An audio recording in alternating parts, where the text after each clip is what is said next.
Dios les bendiga, es una bendición estar aquí un miércoles más.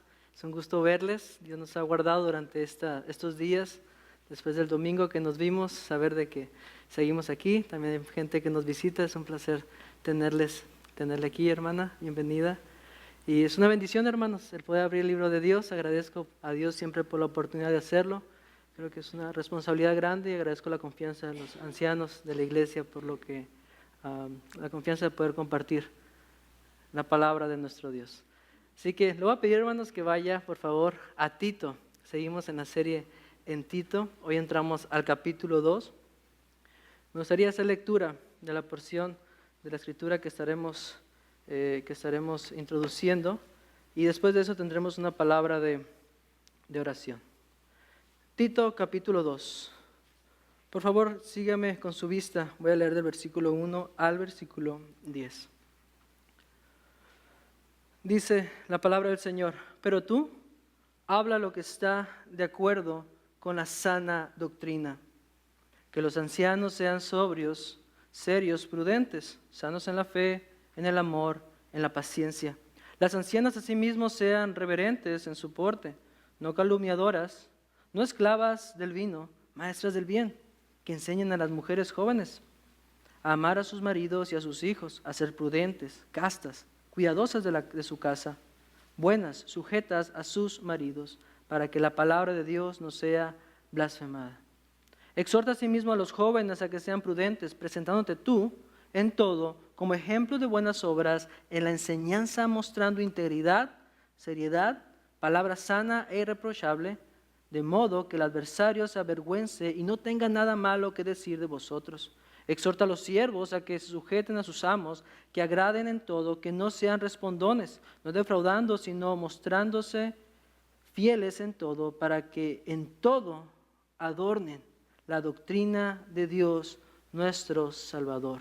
El mensaje, hermanos, de esta noche es adornando la sana doctrina como iglesia. Adornando la sana doctrina como iglesia. Oremos. Amado Padre, le ruego, Señor, por este tiempo que tendremos al meditar su palabra.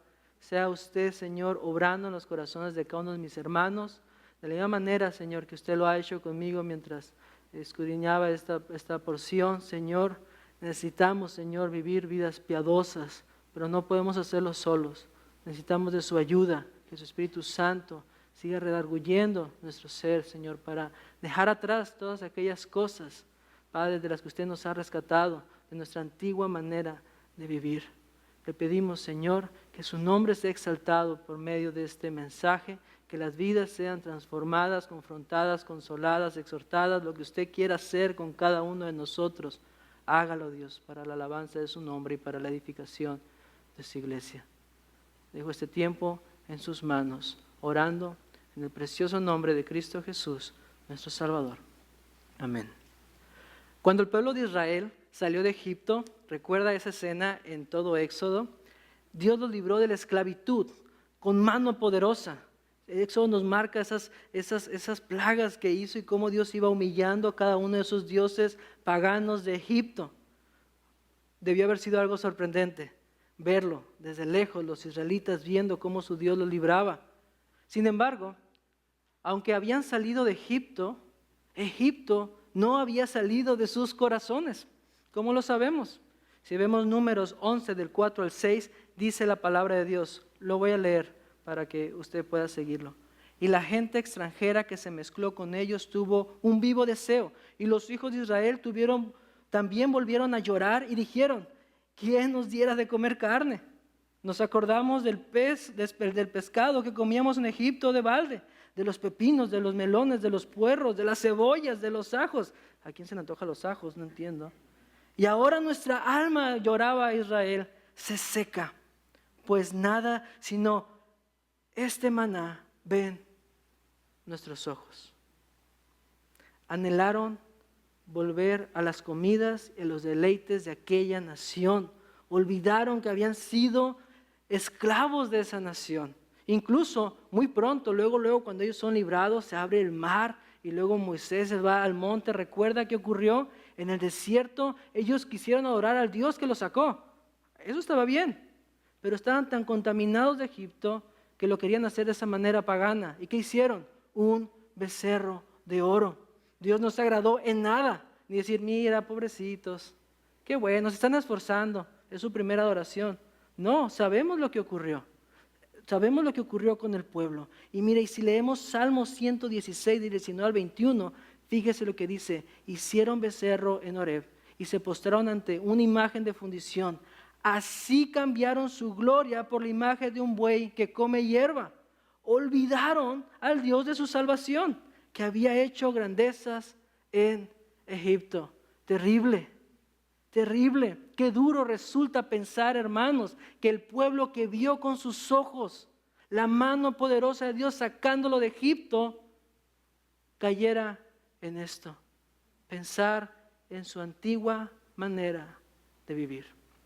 Pero me preguntaba, ¿no nos sucede lo mismo a nosotros? Que habiendo sido librados de nuestra antigua manera de vivir, seguimos viviendo queriendo emular al mundo que nos rodea. Hermano, esta tentación la vive la iglesia hoy en día. Vivimos rodeados de una cultura caída, de un sistema diabólico que se encarga solamente de exaltar los deseos de la carne, los excesos, la vanagloria de la vida. Y muchas veces, en lugar de marcar un contraste como hijos de Dios, ¿qué hacemos? No hacemos más que las mismas actitudes de los incrédulos. Fíjese, Pastor Miguel Núñez, al pensar en la realidad de la iglesia, medita en lo siguiente. Voy a leer algunas porciones. Él dice, hablando de la iglesia, a muchos les gusta descansar porque en verdad es saludable.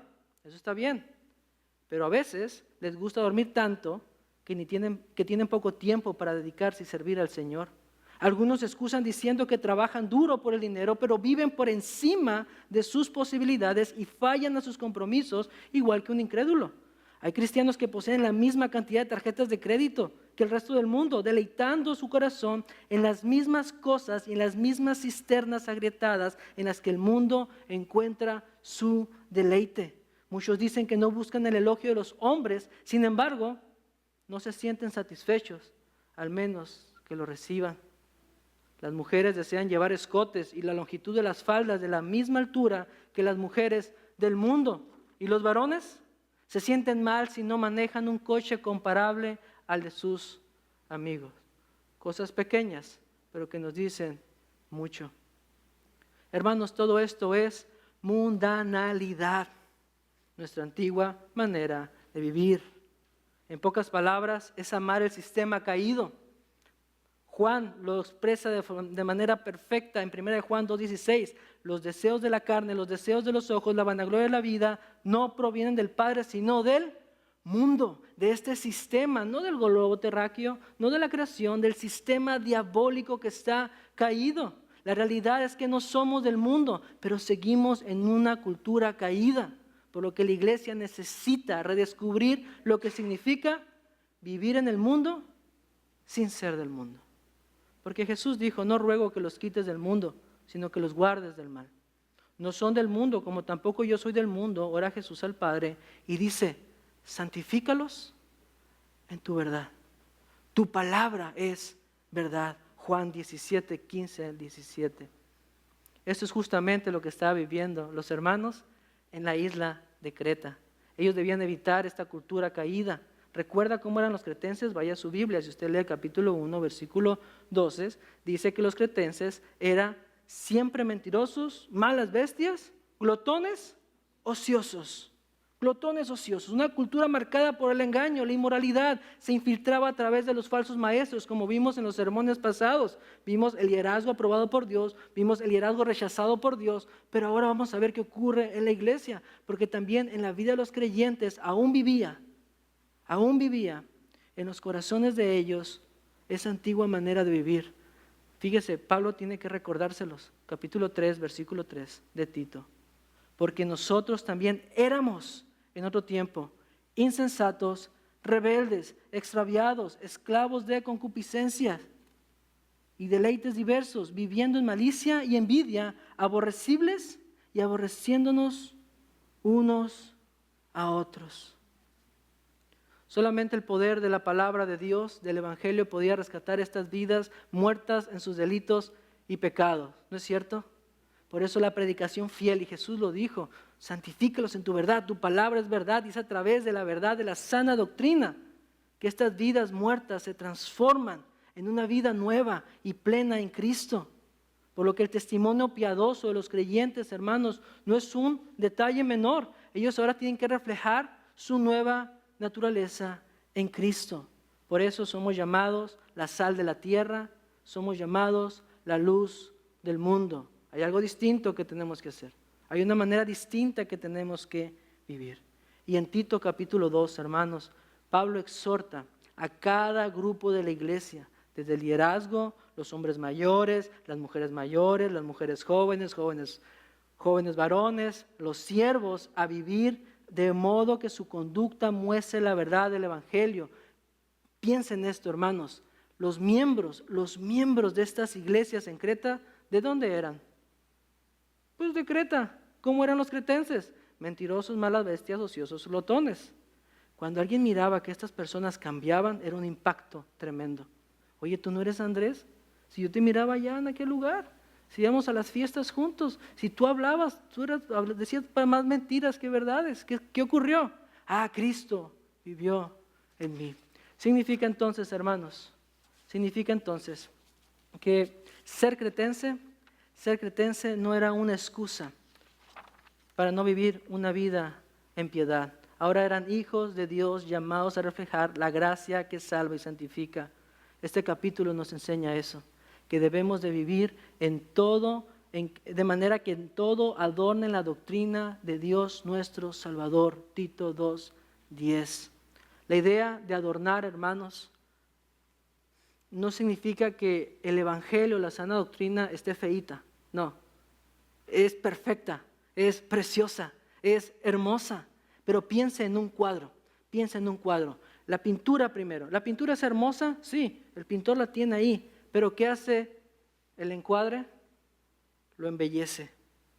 Las vidas de los creyentes embellecen la sana doctrina. Es lo que tenemos que hacer. La conducta de los creyentes debe mostrar su belleza y atractivo al mundo. Decir, hey, hay algo distinto en ti. ¿Qué es? Y tú lo encuadras. Es Cristo que me ha transformado. Por eso, hermanos, en este capítulo quiero empezar esta serie dividida que se llama Adornando la sana doctrina como iglesia. Vamos a ver 3 sermones distintos en este capítulo. El primero lo veremos hoy, del versículo 1 al 8, donde veremos cada etapa de la vida dentro de la iglesia y la familia.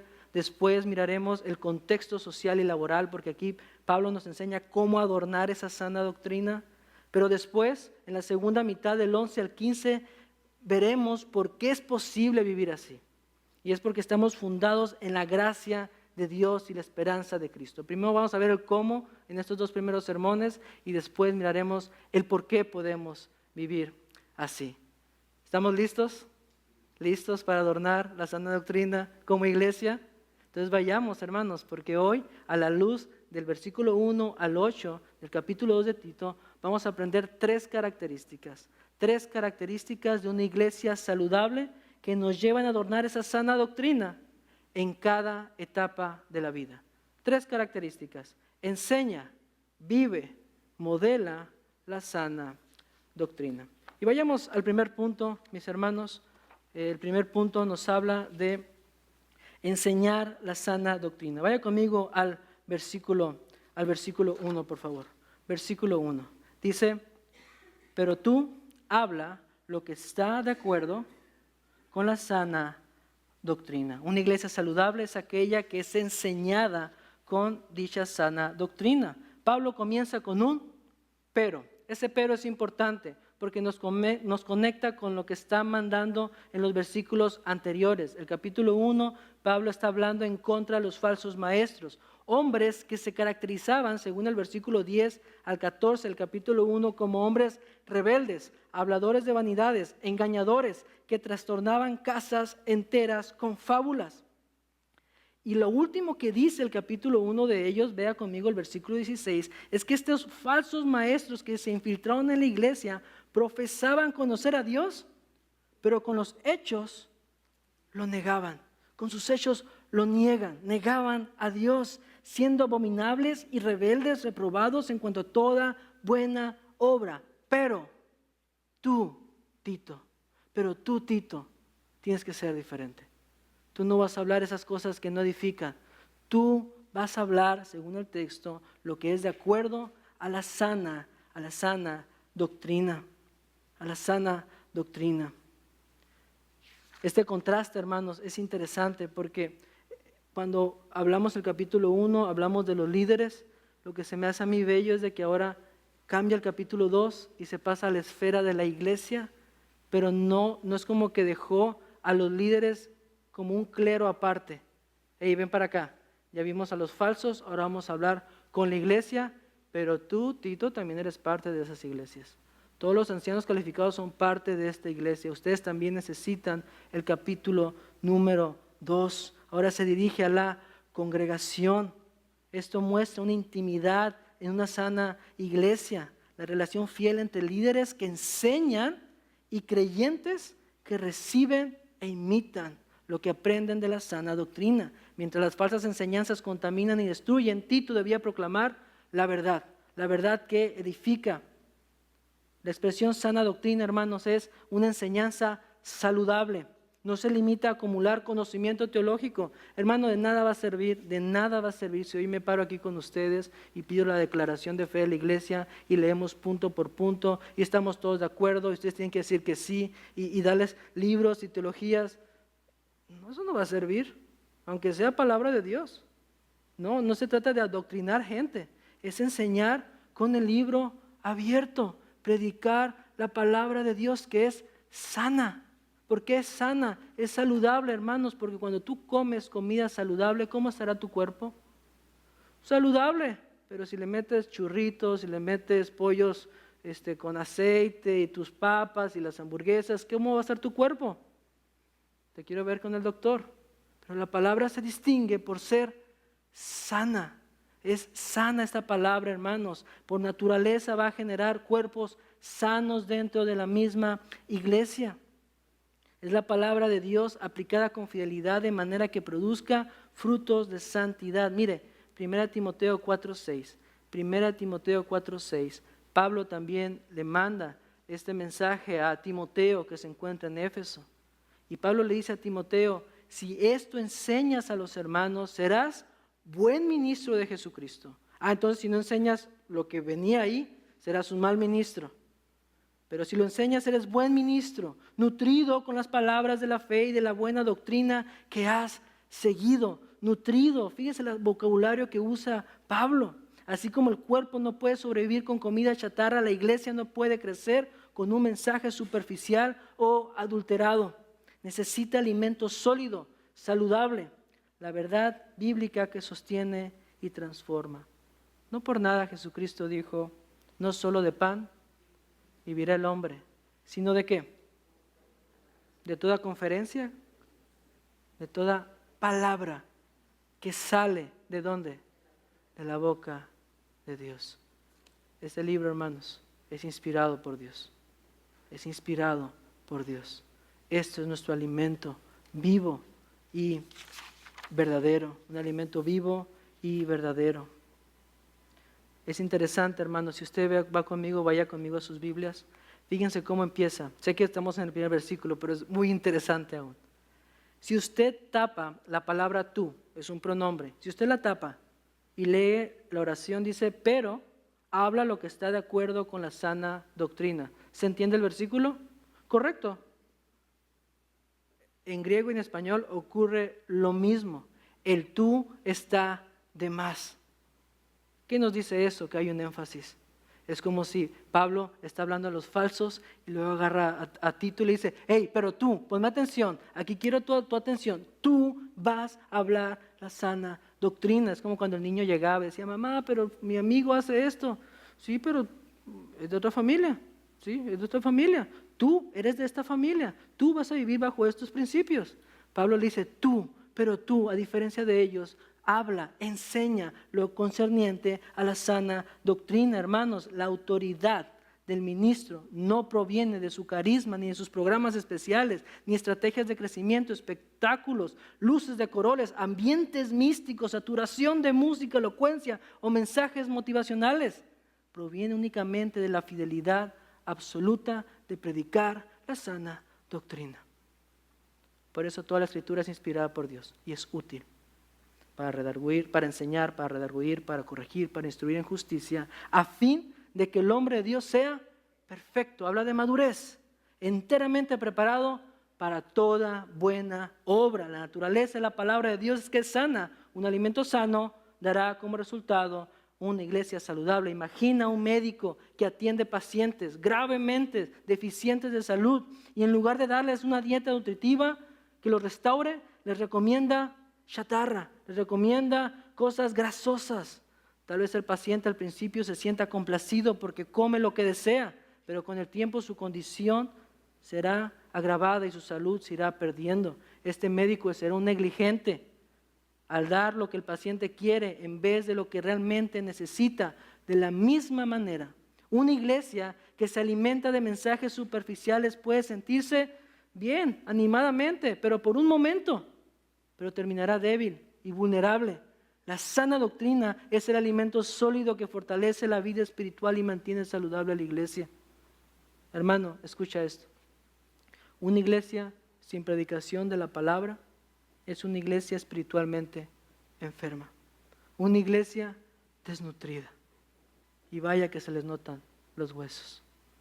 Todo por líderes negligentes que no tuvieron la valentía de apegarse al libro de Dios. Por eso el tú es importante. Pero tú que tienes la encomienda, tú que eres el líder, enseña a la iglesia sana doctrina. Hoy más que nunca la iglesia necesita pastores, predicadores que proclamen con claridad esta palabra, sin diluirla. Enseñar la sana doctrina significa exponer todo el consejo de Dios. Todo consejo de Dios. Pablo hizo esto a los hermanos en Éfeso. Hechos 20:27 dijo, porque no he rehuido anunciarlos todo el consejo de Dios. Hay predicadores que solamente predican los mismos sermones porque son los temas que más le gustan, son los temas que más agradan a la gente. Pero agárrate pasaje por pasaje, predicando toda la palabra del Señor. ¿Sabe qué ocurre con una iglesia que no está acostumbrada a escuchar todo el consejo de Dios? Pasarán los años y cuando alguien venga con porciones de la Biblia dirá, wow, eso es palabra nueva, eso jamás nos lo habían enseñado, estás inventando. No, está ahí en la Biblia. Lo que pasa es que no te lo habían predicado. La sana doctrina es todo el consejo de Dios. Dios no se equivocó, no puso un libro de más. No le faltó un libro en la Biblia. Está completo el canon y hay que predicarlo completamente, hermanos. Esa es la primera característica de una iglesia saludable que nos lleva a adornar. Tenemos que conocer la sana doctrina para poder adornarla. Para adornar esta sana doctrina, hermanos, es necesario conocerla con integridad. Una iglesia así no solo escucha, sino que guarda y vive la verdad. Y esto nos apunta a nuestro segundo punto del mensaje, hermanos. La segunda característica, es que la iglesia saludable vive en la sana doctrina. Vive la sana doctrina. Al terminar, vea conmigo el pasaje, y eso es interesante. Al terminar el versículo 1, termina hablando de la sana doctrina, lo he repetido por muchas veces y no sé qué ha pasado por su mente. Cuando usted está leyendo esto, yo pensaba y decía, bueno, ¿qué viene entonces? Espero que Pablo empiece a hablar de la justificación, de la regeneración, de la elección, de la soberanía de Dios en la salvación, porque eso es sana doctrina, ¿cierto? Lo sorprendente es que no está hablando de tratados teológicos, sino de maneras concretas en que la sana doctrina se vive dentro de la iglesia. Empieza a ser una lista de cuestiones prácticas. Se iba a hablar de temas doctrinales más adelante, el capítulo 3, la segunda parte del capítulo 2, pero es interesante que empiece con la vida práctica de cada esfera, de cada área dentro de la vida de la iglesia. En otras palabras, aquí vemos el resultado natural de la sana doctrina, obrando en una congregación saludable. El fruto de una doctrina correcta siempre será una vida piadosa. Una iglesia que solo oye, pero no vive, se engaña a sí misma. Como vemos en Santiago 1:22, pero sed hacedores de la verdad, de la palabra, y no tan solo oidores, engañándoos a vosotros mismos. Y entonces vayamos. Vamos a ver en dónde usted califica, porque empieza con los hombres mayores. Empieza con los hombres mayores, los hombres de edad. La palabra ahí, ancianos, no se refiere al gobierno de la iglesia, ahí sí está hablando acerca de edad. Y los hombres mayores, en la cultura griega, hermanos, se consideraban hombres mayores, no se vaya a ofender, eso era allá en Grecia, tranquilo, a los hombres mayores de 50 años, 60 para arriba. Si usted está por ahí, bueno, quizás ya está entrando a ese club. Pero habla, hermanos, cuando habla de hombres mayores, Pablo piensa en esto de manera que eran personas con madurez y respeto. Cuando tú mirabas a aquellos que ya se peinan las canas, en la cultura era algo bello, había un honor. De hecho, también en nuestras culturas se está perdiendo eso. Antes se le hablaba a las personas de don, de señor, de doña, y era un respeto, y las personas unos años atrás sabían que implicaba eso, era un honor. Ahora dígale señora a una hermana que se casó, y ay no, yo sigo joven, te va a decir. Se perdió eso, pero la edad, hermanos, marca honor. Y mira dónde lo pone Pablo, a esta lista, hasta arriba. Tito no entra en esta lista, pero los pone aquí arriba. Hay un ejemplo, hay un respeto que se merecen los hermanos. Y es interesante, hermanos, porque en la Escritura la ancianidad se asocia con honor, madurez, sabiduría. Job 12:12 dice, en los ancianos está la ciencia y en la larga edad la inteligencia. Ellos han vivido más que nosotros, merecen respeto. ¿Se han equivocado quizás más que nosotros? Pues sí, porque llevan más años que nosotros aquí en la tierra, pero han aprendido más que nosotros. Yo quiero escucharlo, yo quiero escuchar sus historias, yo quiero escuchar su consejo. El Señor mismo mandó en Levítico 19:32, delante de las canas te levantarás y honrarás el rostro del anciano. Honrarás el rostro del anciano. Pablo instruye a Timoteo a tratar a los mayores como a padres. Yo a mi padre lo amo tanto, y a mi papá le hablo, yo sí le hablo de usted a mi papá, él merece mis respetos. Y él dice, soy tu amigo, sí, pero usted es mi padre.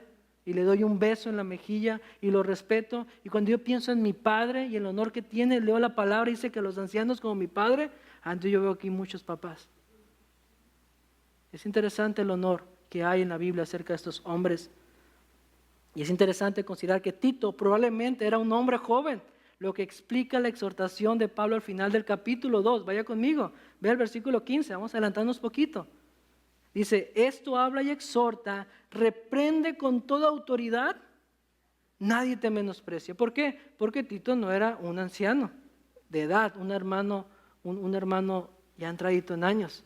Había un menosprecio por los jóvenes, pero fíjese el rango que había, el respeto que tenía que existir. Ahora, hermanos, si usted entró en esta categoría, presta atención, si eres hombre, llegarás a esa categoría. Fíjate lo que tienes que ver en estos hombres, más si eres varón. Estos hombres tenían que tener 4 cualidades. La palabra nos dice que tenían que ser sobrios. La palabra en original apunta a alguien templado, de mente clara y vida equilibrada, que no se deja dominar por excesos ni pasiones desordenadas. Tiene la idea de estar libre de intoxicación. Y en Creta esto era importante, porque era un lugar de bestias salvajes, malas bestias, indomesticables. Ellos iban por los excesos. El cretense nuevo en Cristo, ya no tenía que vivir así. Decía, hey, Tito, diles, enséñales que tienen que vivir de manera sobria. Su carácter refleja dominio propio, sensatez en medio de una sociedad de excesos. Tienen que ser serios. ¿En qué aspecto? Dignos, respetables, con una conducta honorable que inspira respeto a la iglesia e incluso al mundo. Tiene que haber un respeto.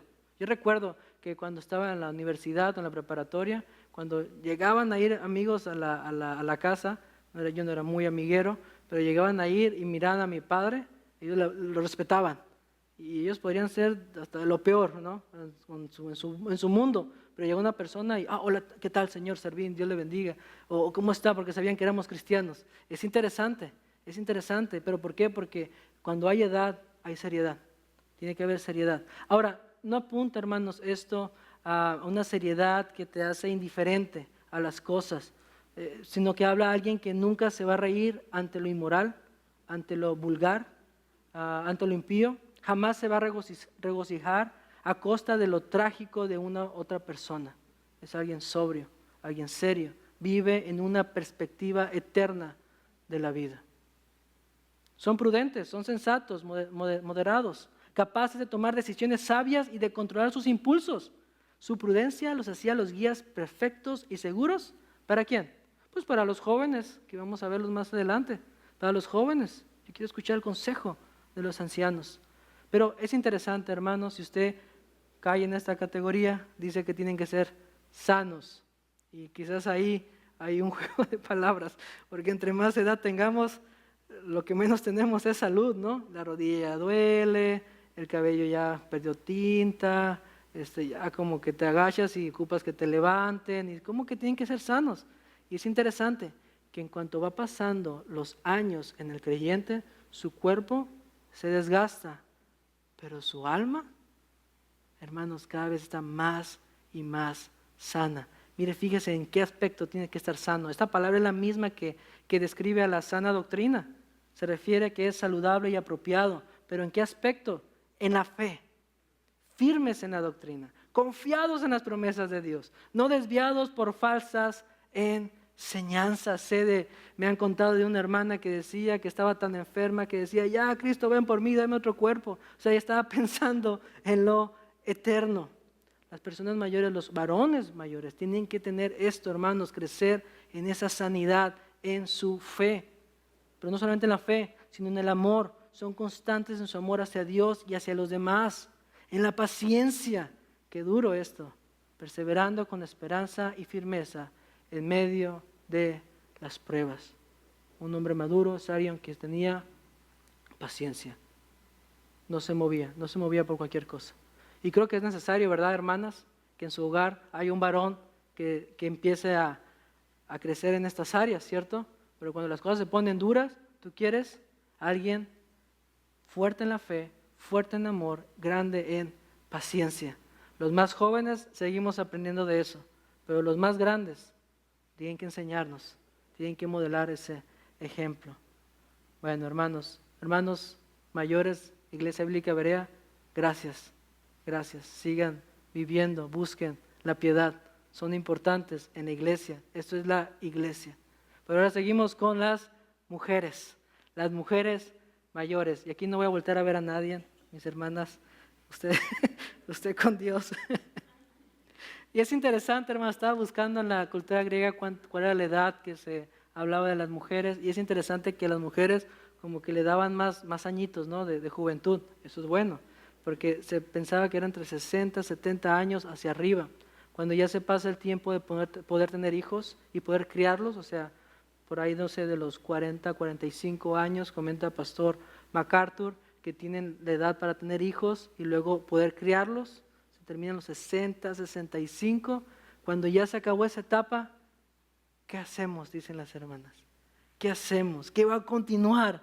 Hermanas, tienen un trabajo enorme. Lea conmigo el pasaje. Versículo 3. Las ancianas asimismo sean reverentes en su porte, no calumniadoras, no esclavas del vino, maestras del bien, que enseñen a las más jóvenes a amar a sus maridos y a sus hijos. Hasta ahí. Al igual que los hombres mayores, las mujeres mayores en la iglesia deben ser tratadas con respeto y con estima. Con respeto y con estima.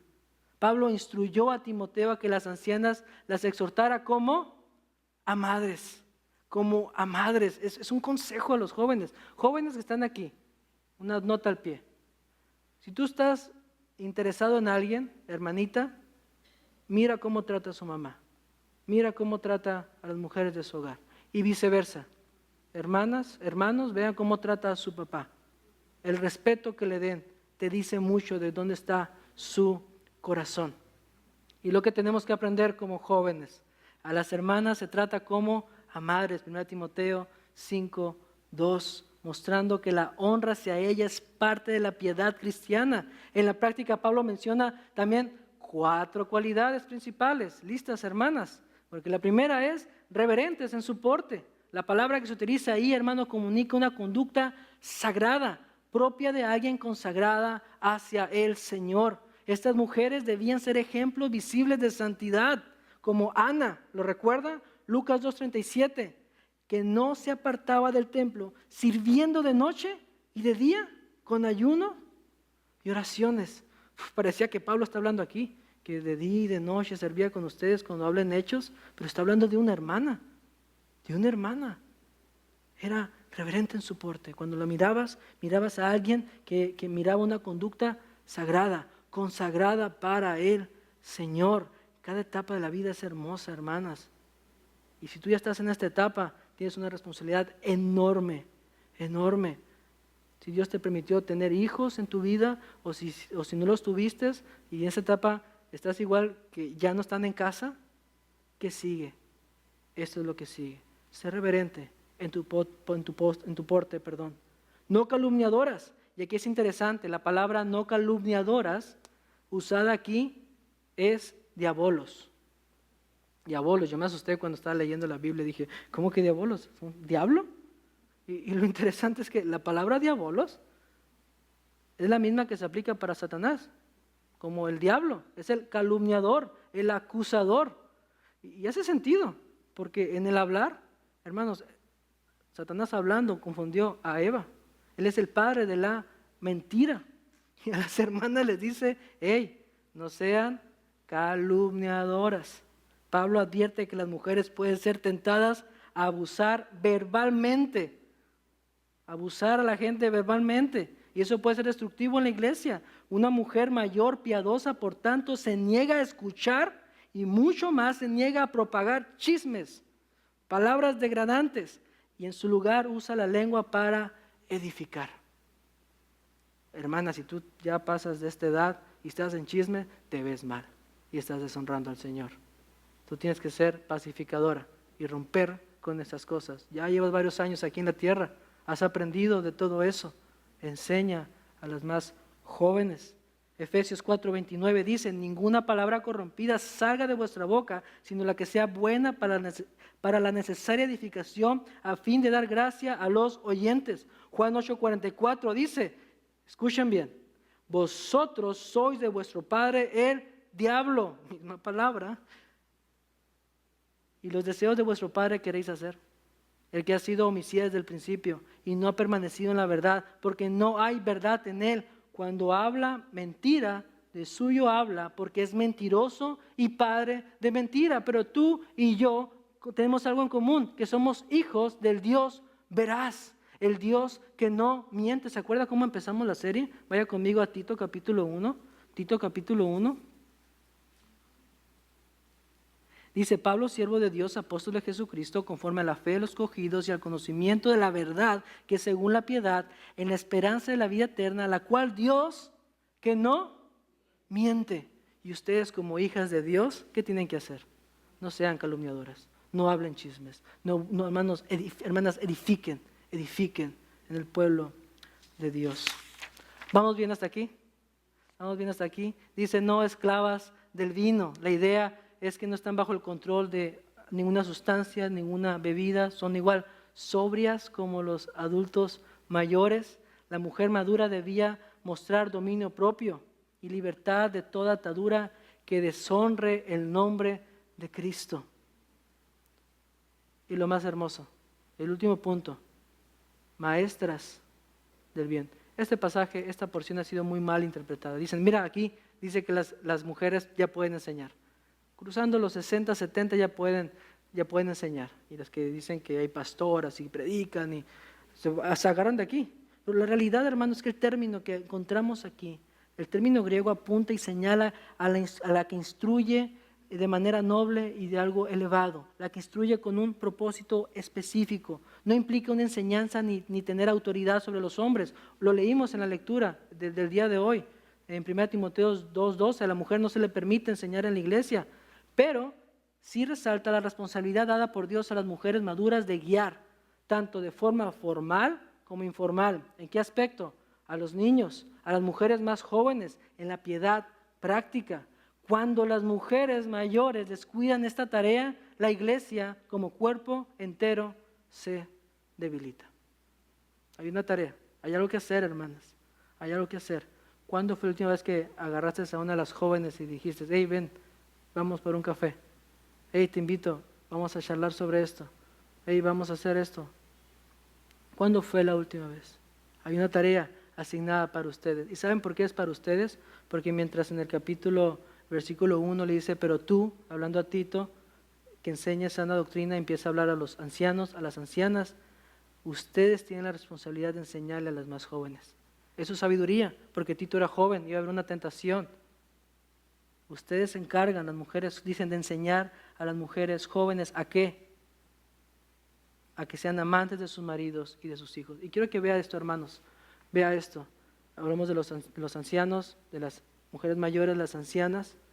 Ellas le enseñan a las más jóvenes, y las más jóvenes, aquí, hermanos, a lo mejor usted está pensando en el grupo de jóvenes de Berea, pero aquí lo que habla son todas aquellas en edad de matrimonio. De hecho, los consejos son para mujeres ya casadas, incluso si tenían hijos.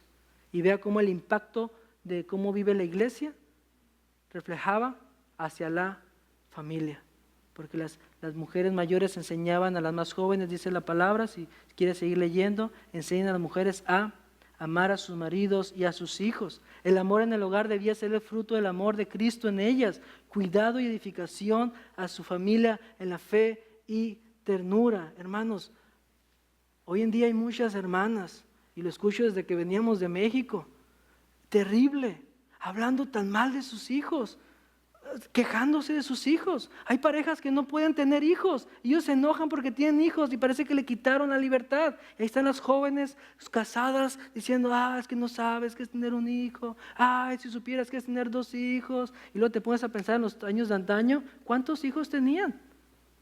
Y ninguno creció traumado. ¿Sabe por qué? Porque las mujeres hoy en día, hermanos, se están contaminando del mundo. Quieren seguir allá con su cafecito de Starbucks, que con su maquillaje, que estar pintada, salir con la amiga. Y el mundo le ha enseñado que el hogar parece una prisión, pero el hogar, hermanos, es algo bello. Es un trabajo arduo. Necesitamos a mujeres jóvenes que sean buenas administradoras en su hogar, educando a sus hijos, amando a sus maridos, no siendo ahí dale y dale con el marido, y el marido ni que llegue a la casa porque llegue y sabe que es problemas y problemas y quejas y quejas. Qué bendición a aquellas mujeres que pueden, hermanos, amar la labor de ser ama de casa, sabiendo que así adoran al Señor. El mundo está vendiendo lo contrario, pero la palabra dice el amor del hogar, amantes de sus maridos, de sus hijos.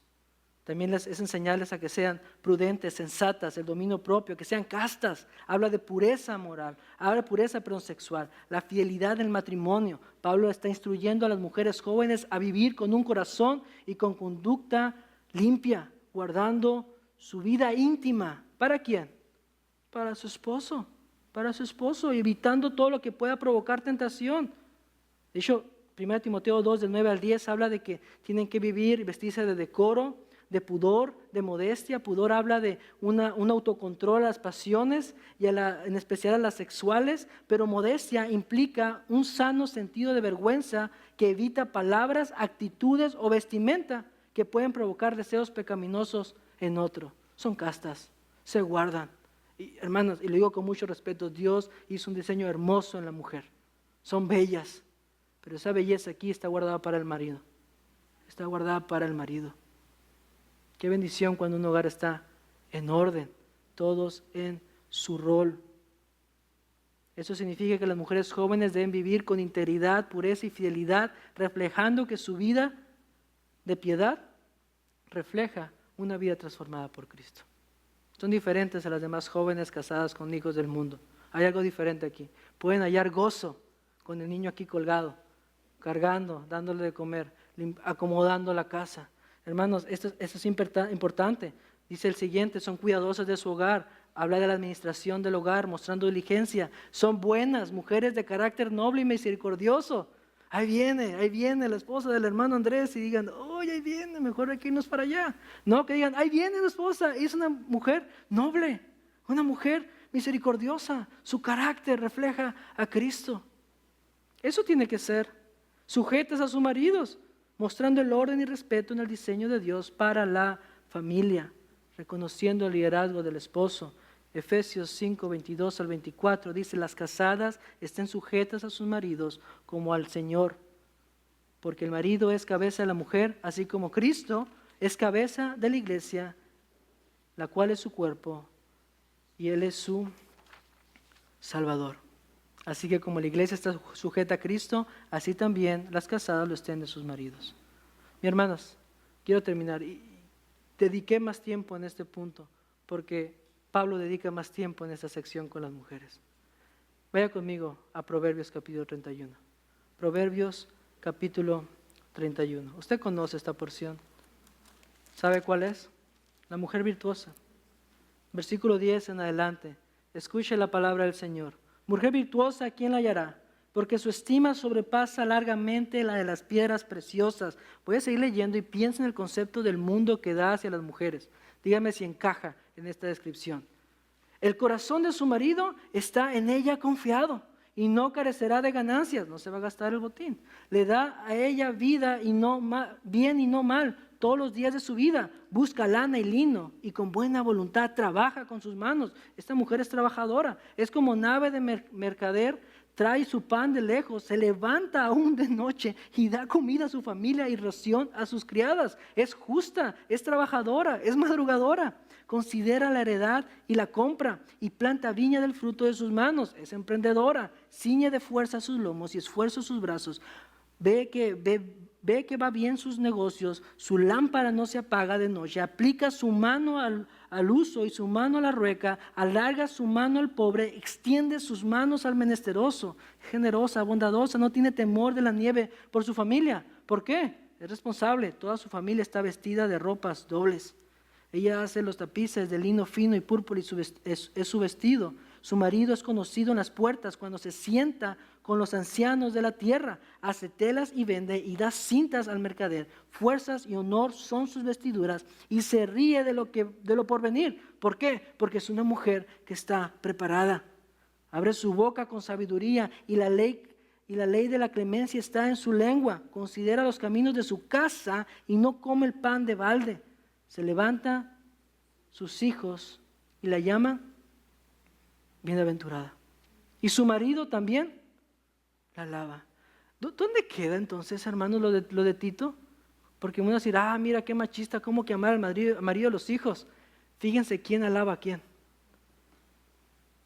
La sabiduría nos dice que una mujer que es virtuosa, es una mujer creyente, se levantan sus hijos a los que ama, su marido a los que aman, y la alaba y dicen: muchas mujeres hicieron el bien, mas tú sobrepasas a todas. Engañosa es la gracia y vana la hermosura. La mujer que teme a Jehová, esa será alabada. Dale el fruto de sus manos y alábenla en las puertas de sus hechos. Hermanas mayores, tienen dura la tarea, ¿verdad? Ustedes tienen que enseñar esto. En medio de una cultura marcada por el feminismo radical, libertinaje sexual, ideología que borra las diferencias de género y redefine la familia, frente a tales ataques, las mujeres mayores en la iglesia no es un tema menor. Hermanas, llegan a esa edad, las necesitamos dentro del cuerpo de la iglesia. Esto es una sana iglesia, con sana doctrina, que vive sanamente. Pero bueno, ahora pasemos a los jóvenes varones. No se pueden ir aquí sin que también llegue un poco sobre ellos. Versículo 6, vaya conmigo por favor, hermanos. Vamos a ir un poco más rápido para terminar.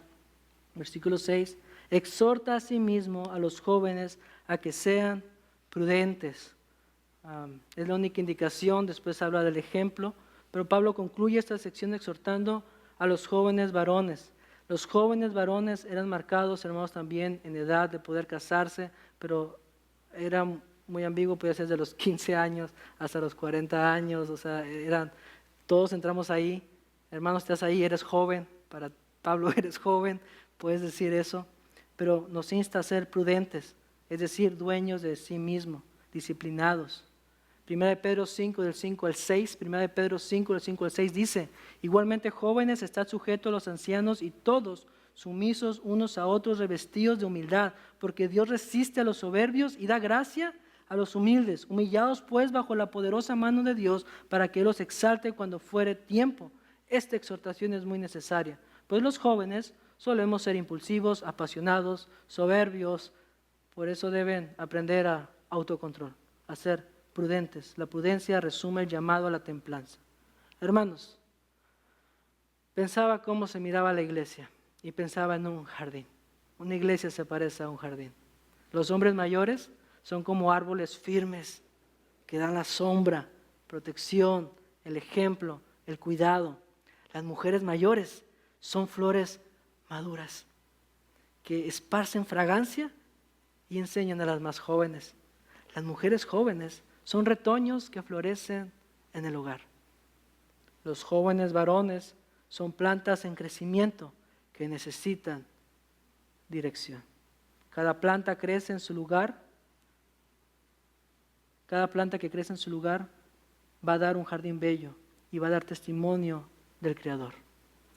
Así también, cuando cada grupo en la iglesia vive la sana doctrina en su área, la iglesia adorna el Evangelio en su vida y da gloria al dueño de la iglesia. Amén. Por último, mis hermanos, el último punto. Vaya conmigo, por favor, a este último pasaje, del 7 al 8.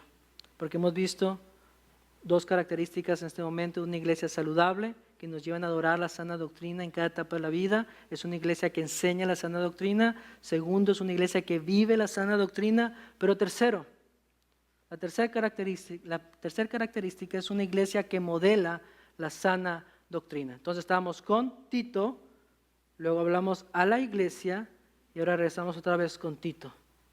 Fíjese lo que dice el versículo 7. Pero, preséntate, no dice pero, preséntate tú en todo como ejemplo de buenas obras, en la enseñanza mostrando integridad y seriedad, palabra sana y irreprochable, de modo que el adversario se avergüence y no tenga nada malo que decir de vosotros. Ahora Pablo se vuelve a dirigir a Tito. Se estima, hermanos, que quizás Tito estaba entre los 35, 40 y tantos años, 40 años por ahí, seguía estando joven, entraba en esa etapa. Y me gusta y me quedaba maravillado porque Tito era el que estaba instituyendo a los ancianos en Creta. Tenía rango, pero no hay distinciones en el pueblo de Dios. Y él pone, tú eres joven, preséntate tú como ejemplo. Y esto es importante. Es importante, hermanos, porque después de mostrar la sana doctrina que tiene que vivirse en cada grupo de la iglesia, el líder tiene que volver a marcar el ejemplo. No solamente en enseñanza, sino en hechos. Y no es que a Tito lo hayan puesto con los ancianos, con los hermanos mayores, en su lugar. Ese ejemplo en el punto de tu vida que te toca estar, Tito. Eso es importante. Y este mensaje la iglesia lo leía. El mensaje no solo debía enseñarse y vivirse en la congregación, debía modelarse en la vida del líder. Una iglesia saludable necesita no solo enseñanza fiel y una práctica obediente de la congregación, sino también ejemplos visibles que encarnen lo que se predica. Tito tenía que aplicar esto. Dice, preséntate tú como ejemplo. La palabra ahí, hermanos, en griego es tupos, de donde viene la palabra tipos. Pero tupos significa una marca o una impresión. Si usted agarra su dedo y lo presiona con su mano y lo deja un rato ahí, va a quedar una pequeña marca, ¿cierto?, de su dedo. Y esa es la imagen que se da. Es como un sello que deja una figura sobre un material blando. Más fácil, es como si vayamos a la playa y una persona pisa la arena húmeda. ¿Qué ocurre? Deja su huella. ¿Qué va a pasar? ¿Qué va a pasar con eso? La huella queda marcada y otros pueden seguirla. Eso es tupus, ejemplo. Así la vida de Tito, debías dejar huella en los creyentes. La enseñanza se transmite con autoridad cuando la enseñanza vive lo que proclama. A Timoteo le dijo lo mismo, ninguno tenga en poco tu juventud, sino sé ejemplo de los creyentes en palabra, en conducta, amor, espíritu, fe, pureza. Un contraste nuevamente con los falsos maestros que profesaban conocer a Dios, pero con sus hechos lo negaban. Ahora, fíjense la importancia, hermanos, fíjense la importancia. En el primer punto hablamos de Tito, enseñando. Y en el tercer punto hablamos de Tito, modelando. En el punto medio se pone la carne, la congregación. La congregación es impactada cuando el líder no solamente enseña, sino vive lo que le enseña a la misma congregación. A la misma congregación. Tito debía presentarse como ejemplo. Aunque este capítulo se dirige a la congregación, vemos que el líder es responsable. El líder es responsable, hermanos. ¿Sabe qué le está diciendo aquí Pablo a Tito? Hey, Tito, no te equivoques. Tú también eres oveja. Tú también necesitas ser pastoreado. Tú también eres parte de la vida de la iglesia. No hay un clero especial. Todos son pastoreados. Por eso hay pluralidad de ancianos en la iglesia, porque entre ellos se tienen que pastorear. Si hubiera uno solo, ¿quién lo va a aconsejar? ¿Quién lo va a amonestar? ¿Quién va a orar por él? Todos necesitan de ese pastoreo y vivir el punto que le corresponde dentro de la iglesia. Y tiene que ser ejemplo de buenas obras. Esto habla de acciones que muestran la bondad de Dios y confirman con hechos lo que enseñan. Efesios 2:10 dice, porque somos hechura suya, creados en Cristo Jesús, para buenas obras, las cuales Dios preparó de antemano para que anduviésemos en ellas. Ya están las obras ahí, hermanos, ya están ahí. Solamente hay que vivir en rectitud para estar en esas buenas obras. Tito, aunque encomendado por Pablo, no dejaba de ser oveja, tenía que ser ejemplo en integridad de la enseñanza, debía predicar doctrina pura, sin mezclarla con la corrupción de afuera, tenía que ser serio, seriedad o dignidad sería ahí la palabra. Su enseñanza debía mostrar respeto y reverencia hacia Dios. Es el libro de Dios. No significaba que no podía reírse y era falta de gozo, pero cuando eran temas de Dios, él tenía que ser ejemplo en esa seriedad. Se abría el libro de Dios, compartía la palabra, él tenía que mostrar ese ejemplo hacia los jóvenes, y no solamente a los jóvenes, a las demás partes de la iglesia, las demás áreas de la iglesia. Y fíjense nuevamente, palabra sana e irreprochable, tanto en la predicación como en cualquier conversación diaria, el líder tenía que hablar cosas sanas, cosas que edificaban. No es como que te bajas del púlpito y ahora sí empiezas a estar como el mundo. Es lo mismo, seguimos hablando porque de la abundancia del corazón habla la boca. Habla la boca. Y el líder tiene que reflejar eso. Estas cualidades no eran solo para Tito como joven líder, sino un llamado que toda la iglesia debía reconocer e imitar a los líderes. ¿Y cuál es el impacto de esto, hermanos? Versículo 8. De modo que el adversario se avergüence y no tenga nada malo que decir de vosotros. Ahí, hermanos manuscritos, leen esa expresión de vosotros, que sería de ustedes, y sugieren que es de nosotros, de nosotros. Y es importante eso porque Pablo se incluye. O sea, si alguien no emula eso, y si el enemigo puede avergonzarnos y puede hablar mal de nosotros, lo que se mancha es el nombre de toda la iglesia, y no solamente de la iglesia local, de las iglesias. Hemos visto casos el año pasado o este año, no recuerdo, de líderes que se mancharon, líderes que pecaron, ¿y qué pasó? Se manchó el nombre de los cristianos. Dios sigue sentado en su trono, pero se habló mal de los cristianos. Por eso no tenemos que tolerar el pecado, tenemos que erradicarlo, tenemos que trabajar con hermanos en la iglesia. ¿Para qué? Para que el adversario se avergüence, de modo que no tenga nada malo que decir de nosotros. En Creta sus adversarios eran rebeldes, hermanos, y ellos buscaban desacreditar la fe. La verdadera fuerza del evangelio no descansa en estrategias, sino en la evidencia de creyentes que son transformados, Los líderes hoy deben recordar que el ministerio no se sostiene solo con conocimiento. Como dice el pastor, ¿es eso? Y es más. Necesitamos conocimiento, sí, de la palabra de Dios, pero no se queda ahí, sino una vida ejemplar, vivir ejemplarmente. La congregación aprende tanto de lo que escucha como de lo que oye. Hay congruencia, hermanos, hay congruencia en la vida de la iglesia. Lo que se predica se vive. En conclusión, hemos visto 3 características de la iglesia saludable que nos llevan a adornar la sana doctrina, hermanos.